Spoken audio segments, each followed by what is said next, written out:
Bismillahirrahmanirrahim. Alhamdulillahirabbil alamin. Sallallahu wasallam ala Muhammadin wa ala alihi washabihi tabi'in. Amma ba'd. Alhamdulillah.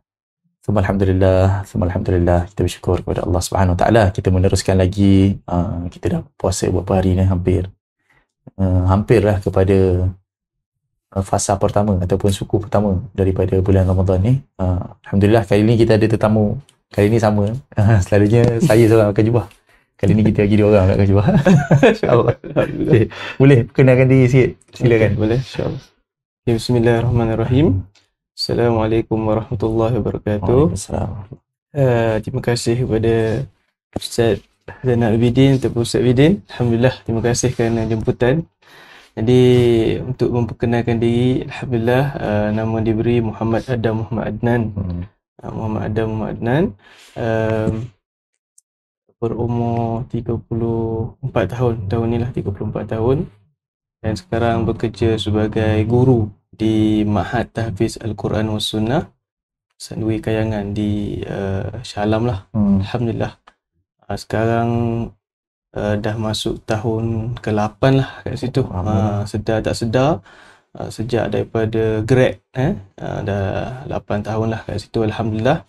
Grad mana? Ana daripada UIA, Universiti Islam Antarabangsa, dalam bidang Quran Sunnah. Sebelum tu belajar tahfiz juga Ustaz, di Ma'had Tahfiz wal Qiraat Pulai Condong. 5 tahun lah kat situ, daripada Form 1 sampai Form 5. Lepas tu ambil SPM kat situ. Cuma dia memang ada SPM lah. Ada SPM tapi tumpang sekolah kat sebelah. Subjek belajar kat sekolah? Subjek semua belajar kat sekolah. Alhamdulillah. Subjek semua belajar kat sekolah. Cumanya adalah subjek-subjek yang terpaksa keluar. Sebab tidak ditawarkan tapi kita ambil sendiri. Macam contoh macam AdMed, ambil tasawuf, ada beberapa subjek perdagangan waktu tu. Perdagangan. Subjek tu kita kena belajar sendiri, jadi kita ambil tuition di luar lah. Ambil tuition di luar. Sajalah nak ambil. Ni biasa orang nak masuk sains-sains dia ambil. Minat mat waktu tu. Minat mat. Bagus lah. Minat mat tapi tak sambung bidang mat tu. Okay. Ada cerita dia lah. Baik ni. Itulah penting kita sembang-sembang ni. Kita boleh keluar cerita-cerita ni. Ya, betul. Lepas tu dah berumah tangga dah? Alhamdulillah dah berumah tangga, dan ada anak 2 orang lah. Alhamdulillah. Besar dah. Jadi kita pergi kepada soalan pertama lah, ataupun kita punya sembang pertama kita ni. Mula daripada ini soalan semua orang dapat lah. Maksudnya kita ni memanglah orang Islam di Malaysia ni, memang orang Islam, lahir pun sebagai Islam, membesar pun dalam keadaan Islam. Kita tahu bulan Ramadan ni bulan puasa, tapi macam kalau Ustaz Adam sendiri, bila yang sedar kata bulan puasa ni ataupun bulan Ramadan ni adalah bulan yang istimewa, dia bukan semata-mata puasa? Masa bila sedar? Ke dah memang daripada keluarga lagi dah diterapkan? Dulu masa dekat saya dulu di sekolah rendah biasa lah. Sekolah rendah biasa. Kemudian peranan ayah lah waktu tu, untuk ayah pun bukan seorang yang bidang agama. Dia bekerja sebagai guru bahasa Melayu di sekolah rendah biasa. Kemudiannya setiap kali waktu tu, saya ingat setiap kali nak balik ke rumah, akan lalu satu sekolah tahfiz ni, dia akan beritahu bahawa nanti lepas ni masuk sekolah ni. Jadi kita setiap kali lalu ke sekolah tu, kita akan tengoklah suasana dia, keadaan dia, dan kita ikutlah cakap ayah kita masuk ke situ dan mula menghafal Quran lah. Anak sulung ke? Anak sulung. Anak sulung. Jadi bila start hafal Quran tu, dia setiap kali bulan Ramadan jadi special lah. Sebabnya kita ni diminta untuk menjadi imam lah. Sejak waktu tu, sejak dari Form 1 lagi. Form 1, Form 2. Form 1 dia dah hafal banyak dah. Form 1, muqarrah dia waktu tu 7 juzuk. Jadi dah dilatih. Pada awal-awalnya dilatih menjadi imam sebenarnya sepanjang tahun. Tapi waktu Ramadan tu, waktu tarawih tu banyak sikit lah kita kena jadi imam. Di dalam tahfiz sendiri, ada satu masjid di tahfiz. Kemudiannya masa Form 4 kita diminta untuk menjadi imam di luar. Form 4 apa yang minta dia jadi imam di luar. Waktu tu di Kelantan ni, kerajaan di Kelantan ni, dia akan menghantar satu bas. Dia akan ambil imam-imam yang telah dilatih, semua sekali kena jadi imam, tapi dia akan ada malam-malam dia. Dan kita akan dihantar ke seluruh negeri Kelantan lah. Dia ambil memang daripada situ saja dia ambil ke memang banyak kerajaan negeri ambil? Waktu tu mungkin ada beberapa, tapi yang mainnya di Pulau Condong lah. Sebab Pulau Condong ni tahfiz yang pertama lah sebenarnya yang diasaskan oleh almarhum Tok Guru Azil lah. Lepas tu baru bercambah tahfiz-tahfiz lain. Sekarang ni banyak lah tahfiz di Kelantan. Mak tahfiz mak tahfiz wal qiraat, ada mak tahfiz sains yang agak masyhur juga, agak famous juga.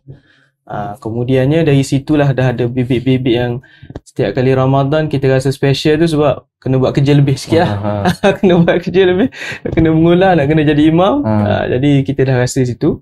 Cumanya yang lebih lagi kita rasa adalah saya sendirilah, pengalaman peribadi saya bila masuk ke universiti lah. Bila kita masuk ke universiti di UiA, lebih-lebih lagi ada suasana Ramadan yang sukarlah dicari di tempat lain di Malaysia ni lah. Dia kira lebih kurang negara Arab lah, walaupun kita kata pemahaman masyarakat ni tidaklah sampai ke tahap tu lagi. Tapi kalau nak rasa suasana ala-ala negara Arab, ada kat UiA. Pergilah ke UiA. Jadi alhamdulillah kita dapat di situ, dan kita rasa Ramadan ni special lah. Bulan yang special yang kita kena ada pembaharuan niat kita dan juga amalan kita. Kalau tengok sekarang ni memang habis-habis lepas daripada grad tadi kita, lepas habis grad tu masuk mengajar di sekolah tahfiz juga. Kalau tengok di UiA pun memang bidang Al-Quran Sunnah juga. Jadi ada beza tak suasana Ramadan masa belajar di UiA tu dengan bila dah kerja ni dekat tahfiz? Dia beza dia sebab kita kena menyusun prioriti kita lah. Waktu belajar sebagai pelajar, prioriti dia belajar dan kita boleh fokus kepada Ramadan lah. Macam kita letak target, mungkin kita nak khatam berapa banyak Quran, kita nak hafal berapa banyak hadis. Waktu tu ada halaqah hadis juga yang dibuat. Kemudian berapa rakaat solat, dan kita nak fokus tiap malam kita nak habiskan solat tarawih dengan imam kan. Dan kita nak iktikaf pada waktu tersebut. Kita iktikaf bermula daripada awal Ramadan lagi. Sebab masih tidak ada apa-apa komitmen. Cuma beza dengan bila kita dah belajar, bila kita dah kerja ni kita ada komitmen kerja lah. Kewajipan kita lah untuk mencari nafkah kan. Dan juga kita ada keluarga, ada anak-anak dan semua sekali yang perlu diuruskan. Jadi kita menyusunlah keutamaan tersebut, dan kedua-duanya sebenarnya adalah ibadah lah. Adalah ibadah. Dan kalau dulu nak khatam 4-5 kali Quran tu boleh, sekarang ni kita kena kurang lah. Lebih-lebih lagi kalau jadi imam, jadi keutamaan dia kepada bacaan dalam solat tarawih tu. Kena betul-betul mantap lah bacaan. Itulah bidang dia. Kalau dari segi bidang pula, dulu masa mula-mula lah masuk tahfiz dulu tingkatan 1 tu mungkin ayah yang suruh. Masuk universiti pun mungkin kata pengaruh bapa jugalah. Tapi kalau diri sendiri, kalau ikut diri sendiri ni, memang berterusan minat untuk bidang Al-Quran, ataupun sebenarnya ada minat lain tapi akhirnya Allah Ta'ala yang dorongkan pergi ke Quran balik. Itu macam mana? Yang tu yang nak cerita tadi tu. Yang asalnya waktu zaman SPM tu, minat kepada matematik ni. Jadi tak cukup lah ambil mat moden tu, tak cukup. Ambil lah AdMat. AdMat ni di sekolah ada kelas, tapi dia ajar, sebab ni sekolah tahfiz kan. Sekolah tahfiz dengan subjek tahfiz lagi, lepas tu subjek diniyah lagi, guna mesti punya silibus waktu tu, dan juga subjek akademik kan. Subjek akademik waktu tu dia tak limitkan lagi. Ada yang sampai ambil 19 subjek masa saya punya batch tu. Terkenal juga kalau kat Kelantan ni memang biasa dengar 21 lah. Kan. Masa tu terkenal. Jadi saya waktu tu ambil 12 subjek. 12 subjek. Jadi antara yang tambah AdMat lah. Cuma AdMat prinsip account semua tambah. AdMat ni kita minat. Dan alhamdulillah boleh skor, alhamdulillah dapat A1 lah waktu tu. Dan nak sambung ke bidang dipanggil waktu tu actuary ke, science actuary. Cuma waktu cari sebab kita nak masuk Universiti Islam lah. Kita nak rasa kita daripada sekolah tahfiz. Jadi waktu tu pemikiran kita nak masuk ke Universiti Islam lah. Jadi bila kita tengok pilihan dalam UPU tu, tengok pilihan UPU tu, kita nak cari bidang matematik tu tak ada. Tak ada. Jadi sebenarnya bukan tak ada. Cuma kita tak pandai nak tekan tu kan. Dia keluar fakulti je, cuma yang detail tu kita tak pilih. Jadi tak jumpalah waktu tu mungkin kalau kat UIA ekonomi lah. Ekonomi. Bawahnya ada kos-kos yang berkaitan dengan matematik. Jadi pilihan kedua adalah Quran lah. Jadi ambil lah Quran Sunnah kan. Jadi tu yang masuk ke UIA tu. Masuk ke UIA. Jadi bila dah lama dalam bidang Quran ni, lepas tu masuk pula sekolah tahfiz, lama kelamaan kita rasa macam alhamdulillah lah, kenalah dengan jiwa tu. Kena dengan jiwa. Sebab kalau kita lihatlah pendidikan di Malaysia ni, di mana-mana tempat pun orang akan sebut isu potensi ataupun kita kata dia punya cita-cita dia tu, career dia, masa depan dia tu tidak digilap ataupun dicungkir daripada awal. Daripada kalau di negara barat mereka cungkir daripada awal lagi kan. Jadi dia punya dia punya career path dia tu ataupun laluan dia untuk pekerjaan tu setelah dicari daripada awal oleh guru-guru. Tapi kita di Malaysia ni kita macam banyak yang termasuk kan. Jadi alhamdulillah lah setakat ni dah 7 tahun lah di sekolah tahfiz, dan rasa saya akan teruskan lah dalam bidang tahfiz ni, alhamdulillah. Dari segi kenapa dalam banyak-banyak kerjaya yang boleh dibuat, terutamanya bila dah berkeluarga, dah berkerjaya, ada pendapatan ni kan, kenapa dalam banyak-banyak kerjaya ni pilih kerjaya yang melibatkan akhirat lebih, sedangkan kalau kita tengok mungkin ada kerjaya lain yang lebih banyak dia punya hasil dia untuk dunia ni. Kita nak terutamanya sebagai ketua keluarga ni lah. Kalau Ustaz Adam sendiri pilih, kenapa kekal bidang? Mungkin ada tawaran-tawaran lain yang menarik ke apa kan, tapi kenapa kekal? Apa yang mendorong untuk kekal tu? Untuk kekal yang kita kata tahfiz ni lebih kepada akhirat lah. Macam Quran, hafal Quran kan. Tapi sebenarnya ada juga sisi-sisi dunia kat situ kan. Apa-apa pekerjaan pun kalau kita punya niat kita kerana Allah dan juga cara kita tu mengikut sunnah, maka insya-Allah lah untuk akhirat juga. Okey, baik. Kalau kita lihat sekarang ni pun banyak isu-isu yang melibatkan guru-guru tahfiz, sekolah-sekolah tahfiz yang ada isu-isu berkenaan dengan salah laku kan, semua sekali. Jadi ada juga ke arah dunia tu. Jadi cumanya kenapa kekal ataupun memilih bidang ni, sebab saya rasa sebab pendidikan kita kata pendidikan awal lah ataupun pendidikan sekolah rendah dan sekolah menengah ni dekatlah dengan hati saya. Sebab saya nampak antara isu lah di Malaysia ni, isu kita punya pembelajaran dalam bidang agama ni tidak menggunakan sistem dan manhaj yang betul lah, ataupun masih belum dominan dan popular lagi, sehingga pelajar yang masuk ke universiti, tak kisahlah universiti dalam negara ataupun luar negara, mereka tak betul mantap lah dalam ilmu alat ni. Jadi macam kami di tahfiz kami jadi menekankan satu aspek daripada ilmu alat ni, iaitu pembacaan Al-Quran dengan betul dan juga hafal bagi siapa-siapa yang Allah Ta'ala rezekikan kepada dia lah. Dan di samping ilmu-ilmu fardu ain yang lain.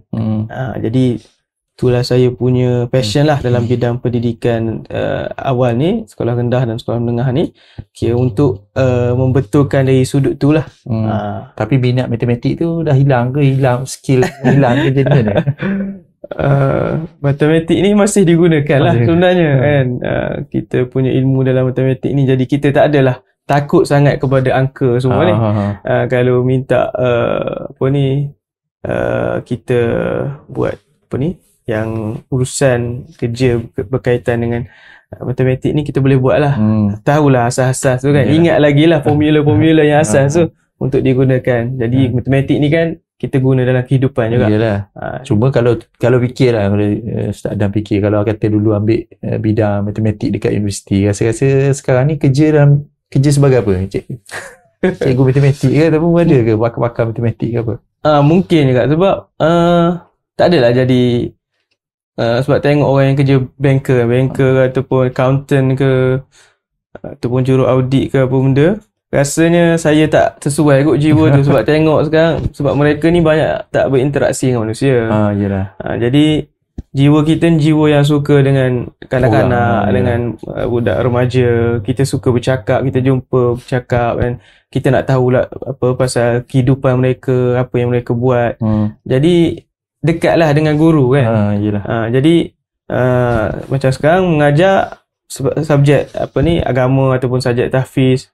Jadi kenalah dengan jiwa. Macam tu. Cuma mat tu masih digunakan lagi dalam kehidupan. Itulah. Terfikir sebab tu, kalau kata memang ambil bidang mat dulu, siap tahu sekarang jadi apa. Betul. Kalau kata tak tahulah, kebanyakan orang yang pakai matematik kan, dia suka buat kajian sendiri lah, sendiri, jumpa formula baru ke ataupun kasan tapi baru tak sampailah dah tu. Suka tu rasa, yelah kalau kita buat tu rasa macam puas lah. Ada kepuasan dia. Macam tu je lah. Tak adalah sampai nak buat formula baru. Boleh jadi. Tu dah level lain. Dari segi, ini satu soalan umum lah, daripada pengalaman Ustaz Adam sendiri. Kalau kita tengok, memang rapatlah orang mengaitkan antara bila sebut agama je, orang nampak Al-Quran, hadis. Orang nampak kalau bidang selain daripada tu tak nampak caranya. Bukan agama ni. Sampai sekarang pun ada yang baru-baru ni lah viral juga, orang kata ilmu sains apa ni Dajjal punya Dajjal punya ilmu ni kan. Jadi dari segi pendapat Ustaz Adam macam mana? Menarik soalan ni. Sebab saya dalam bidang tahfiz bersama dengan komuniti tahfiz di Selangor dan di Malaysia ni. Kita ada dalam dekat Selangor ni ada 411 tahfiz yang berdaftar. Tu tak campur lagi yang belum daftar lah. Kemudian kalau di Malaysia ni ada sekitar 1,100 tahfiz, melibatkan ada 65,000 pelajar. Jadi dalam komuniti tahfiz ni dia ada macam-macam pemikiran, macam-macam cara fikir. Ada yang menganggap tahfiz ni lah satu-satunya ilmu kan. Macam yang lain tu semua tak. Dia pakai hadis khairukum tu lah. Sebaik-baik kamu man ta'allamal Quran, orang yang belajar Quran, wa 'allamahu, dan yang mengajarkannya. Jadi yang lain semua tu ilmu-ilmu dunia lah. Jadi bila ilmu dunia, kita yang belajar ilmu-ilmu dunia ni, siapa-siapa yang belajar ilmu-ilmu dunia ni, mereka ni macam sekular lah sikit. Dia rasa sekular lah. Sekular sikit. Dan dalam masyarakat pun sebenarnya memang mereka merasa kalau mereka baru nak berjinak-jinak dengan agama, nak belajar Al-Quran, mereka akan rasa saya ni sekular ni sebab saya dulu sekolah kan, sekolah aliran biasa semua, ni baru nak belajar agama kan. Jadi dia ada macam seolah-olah pemisahan. Sedangkan sepatutnya semua ilmu-ilmu ni sebenarnya semuanya daripada Allah lah. Semuanya daripada Allah, dan semuanya ada kita kata isyarat-isyarat di dalam Al-Quran kan. Jadi sepatutnya kita tak boleh lari lah antara ilmu dunia dan juga ilmu yang dikatakan akhirat. Sebenarnya semua ilmu ni daripada Allah Ta'ala lah. Macam tu lah. Kalau pemahaman ataupun kesedaran yang macam ni itu saya bersembang santai tu, podcast yang hari tu sekali dengan graduan UIA juga. Jadi dia sebut Itulah siri yang keberapa itu. Yang kalau di UIA itu memang ada diajarkan subjek, antara subjek yang wajib juga, dia kata subjek Islamisasi ataupun Islamiyatul Ma'rifah ni. Islamisasi ilmu pengetahuan. Mana bila kita belajar kat UIA memang kita didedahkan lah. Saya ambil master je dekat UIA, tapi itu pun dah didedahkan dengan konsep tu ataupun asas tu, iaitu semua ilmu ni datang daripada Allah Ta'ala. Cuma dekat UIA dia tak nama pengajian Islam, fakulti pengajian Islam. Kalau banyak universiti dia panggil fakulti pengajian Islam, kalau kat UIA dia panggil Islamic Reveal Knowledge. Islamic Reveal Knowledge bahasa Melayunya. Fakulti apa ni? Reveal, wahyu, ilmu wahyu. Maksudnya dia bahagikan antara ilmu yang datang daripada Allah melalui wahyu dan ilmu yang datang daripada Allah melalui kajian, melalui pemerhatian. Jadi semua daripada Allah Ta'ala. Itu beza dia. Kalau kat UIA dia ajar subjek tu supaya orang yang belajar kat UIA ni jelas lah. Bahagian ilmu ni semuanya datang daripada Allah Ta'ala. Beza cara je. Cara ilmu tu datang. Mungkin cara benda-benda ghaib, syurga, neraka, dosa, pahala ni memang kena melalui wahyu lah. Tapi kalau benda-benda berkaitan dengan alam, ayat-ayat Allah, tanda-tanda kuasa Allah dalam haiwan, dalam badan kita ni, semua boleh dapat melalui pemerhatian, kajian kan. Tapi Ustaz Adam sendiri dapat kesedaran yang macam tu melalui subjek tu ke, ataupun awal lagi dah dapat kesedaran yang macam tu? Sama ada dalam ataupun luar negara kan, dia dapat pahala lebih lah daripada orang yang belajar perubatan ke. Tapi bantuan daripada masyarakat memang banyak ke yang ada perkataan tahfiz? Faham. Tak nak beriman lagi, kamu ni akan diseksa dengan azab yang belum pernah disaksikan sebelum ni lah. Tapi kalau dari sudut dosa, dari sudut benda-benda maksiat semua sekali, kalau kita niat tu belum dapat apa-apa lagi. Bila orang petikai, orang akan keluarlah macam mungkin Agung ada bias lah apa, orang kata sebab manusia kan. Tapi Allah Ta'ala tak. Bila Allah ampunkan, Allah tahu dah, Allah bijak, dia tahu kan.